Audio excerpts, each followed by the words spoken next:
Hi, this is Istp Mom Victoria. It's been a long while since my last video, well over a year. It's good to be talking to you guys. I know this is just a voice recording, which kind of sucks, but I figured the data would be maybe easier to upload. So, hopefully that works. I'm not sure if I have to make it into video format or if I can just do this, but we're gonna wing it. And hopefully, if I don't get to use this recording, it can just be a rough draft script for the actual video. So here we go. Last night and recently, I have been trying to learn more about problem solving and transformation for businesses. When I got pregnant with my first son, about over 2.5 years ago now, crazy, I was recommended to try a marketing business, but my FE inferior kind of held me back, and I already had a full-time job, and I did not do enough of the research in the right directions, and I was keeping myself busy in other ways that I thought would help me grow my business, even though I hadn't done the work to actually be helpful to myself, let alone other businesses. So I knew enough about some things that would help me help other businesses, as far as creating enough or personally feeling able to create value for others. Isn't that FI demon coming out a little bit, maybe? Sorry to talk too much personality lingo for those of you who are just here for business. I hope you enjoy it or learn some more about personality and how important it is, by the way, side note. Okay. So I ended up eventually, I tried for around a year to make my business work, but it was more stress and pain than necessary, so I quit and took a back seat. And as soon as I quit, I became pregnant with my second son, ironically, or at least found out I was pregnant. So my body was telling me it's time. So I took some time to take care of myself, to take care of my family, and do what women need to do sometimes, which is important. And that was great. That has been stressful, but I got my priorities sorted out with my family. And it's funny, as soon as I started getting things sorted out with my family, I started having these epiphanies and looking more into going back into restarting my business, or maybe even a different one. So marketing, I still look, because you're always selling yourself as an individual, as a business, as an artist, anything. We're always selling ourselves personality-wise too, because we naturally attract people who are compatible with us, or even shoulder to shoulder. So it just depends what we're looking to get out of the relationship. There goes the interest-based ideas. We're always looking what we can get out of things, and that's something I was learning also in my journey, is How to Win Friends and Influence People by Dale Carnegie. Is how can I actually be, and by Jeffrey Godfrey, by the way, great man, listen to his podcast.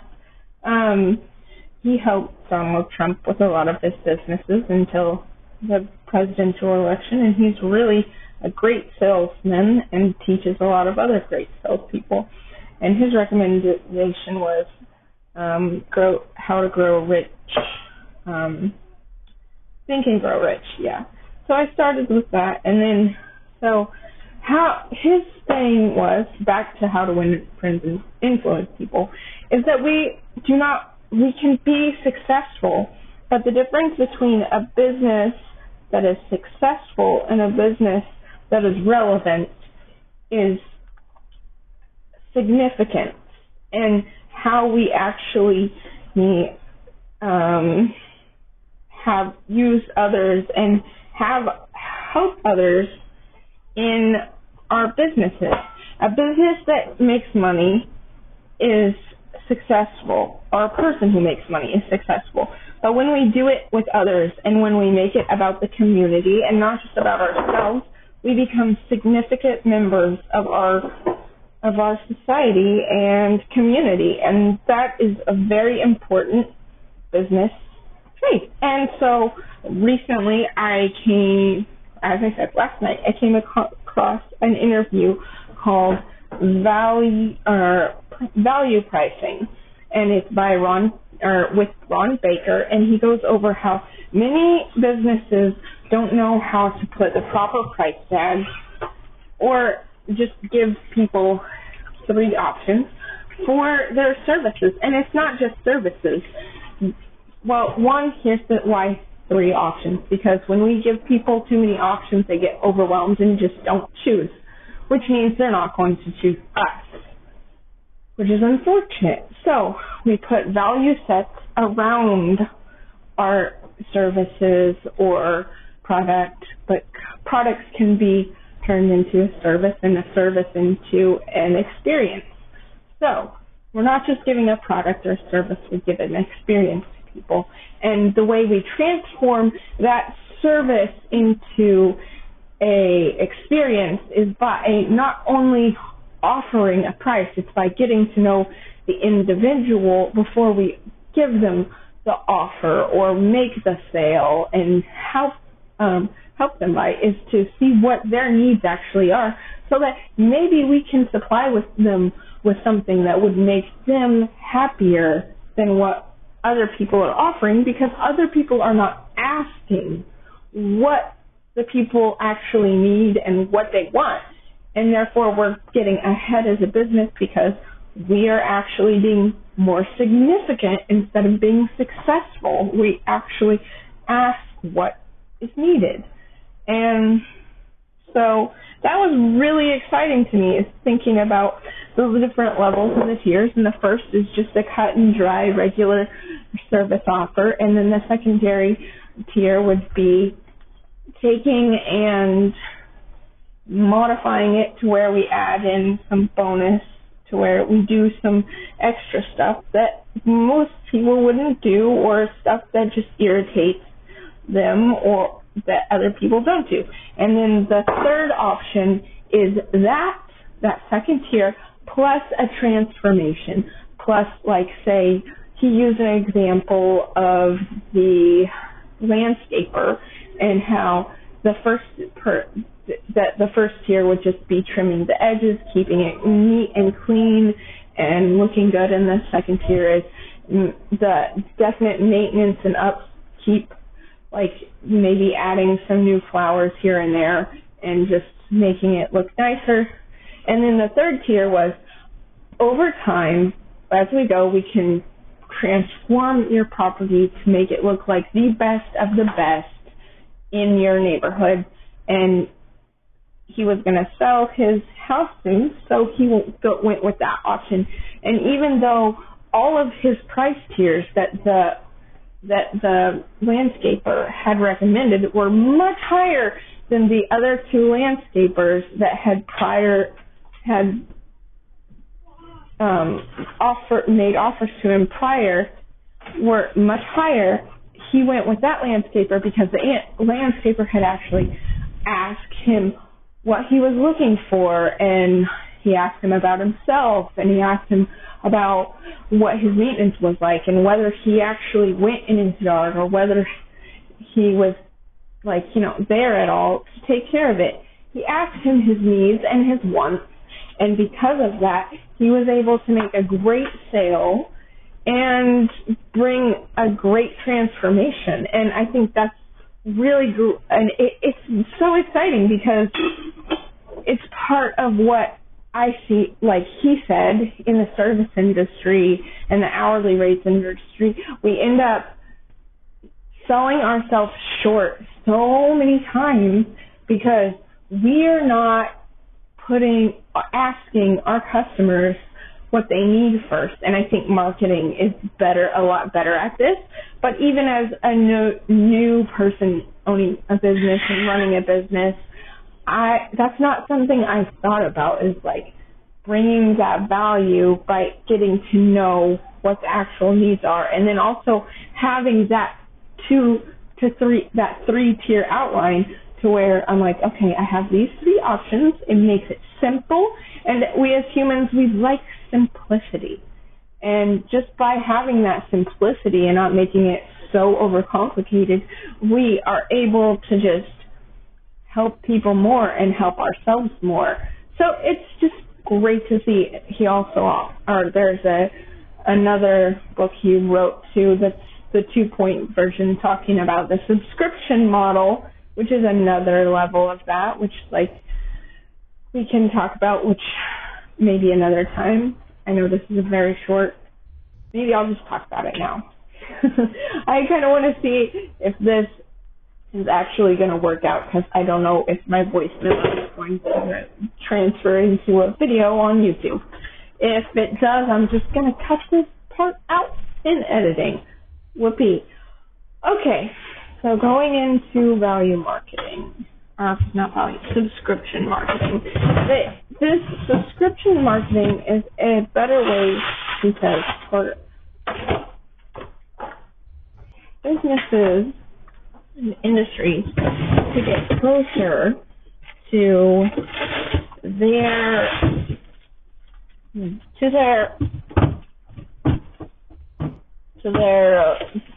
clients. Yes, as a movement type, I am doing something while I record this. I'm making dinner. Dinner. So, don't mind the sound. And my baby's in the background playing with the dog. But anyway, subscription model. Back on track. Talking about, we can get closer to our clients because they're not just buying one product or one-time service. They are literally used an example of a car service, or of a car company that they offer a subscription. And when you subscribe to that company, I think it was like Lexus or something, I don't know, but or something probably bougier, but when you subscribe, you can have one car, and then the next week you can be like, well, I want to trade this car in and use another one for the weekend because I have some friends coming over or something like that. And they literally will let you pick from any of their vehicles or cars, and you just tell them what you're using it for, and they'll offer you some options, and they'll trade that car out. The insurance is taken care of, and everything on it. The only thing I think is probably gas. I believe that you need. He said that you need to pay for it out of your pocket.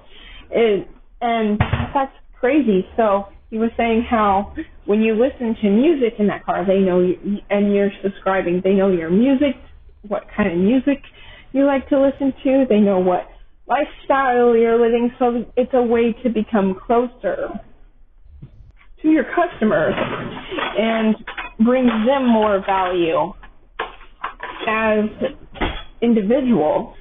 And that's a very unique thing. It's like you could do that on a monthly basis, and you can do it on a recurring basis too. And these are things that many industries or businesses, I think it's expanded to most industries by now, subscription based. But I know there are a lot of businesses that are far behind on not only the value pricing tier model, but also the subscription. You think, like he said, there's this new business, probably not new now, but that it's like basically home maintenance, all the chores that you don't want to do on a subscription, and they come month to month and do the things for you. And there's so many people out there, they don't think about these things and how it can make them better. And I'm just so excited because that's some value I can bring. That's value I'm working on as a business owner and bringing to not only my business, but whatever clients I may end up getting. And that's an exciting idea because, like, for me, I don't want to just do a 9 to 5 job because I know that's undervaluing me, especially as a mother. I need to be able to make a certain amount since we only have one income. I need to be able to make a certain amount before it's even worth it to my family so that I'm not putting us in the red. So for me, it's so exciting to be able to help people and to also like help my family in trade and bring value to people, communities, and also my community. It's so exciting. Yeah, I have so many ideas bustling through my head lately, and it's just been so tough to try to sit down and find the time or even have the technology right now since money is tight, but to be able to do these things. And I'm just so happy and so grateful that I can bring these ideas and this to you guys, and hopefully it can help expand your businesses and your growth journey. So on that note, for now, we'll bookend it and say keep growing, guys. Thank you for watching. Thank you for subscribing if you do. And we'll keep in tune. Goya, I'm so sorry. I know that or Goya and whoever else asked for it, I'm so sorry I have not made the Istp, enfp relationship videos.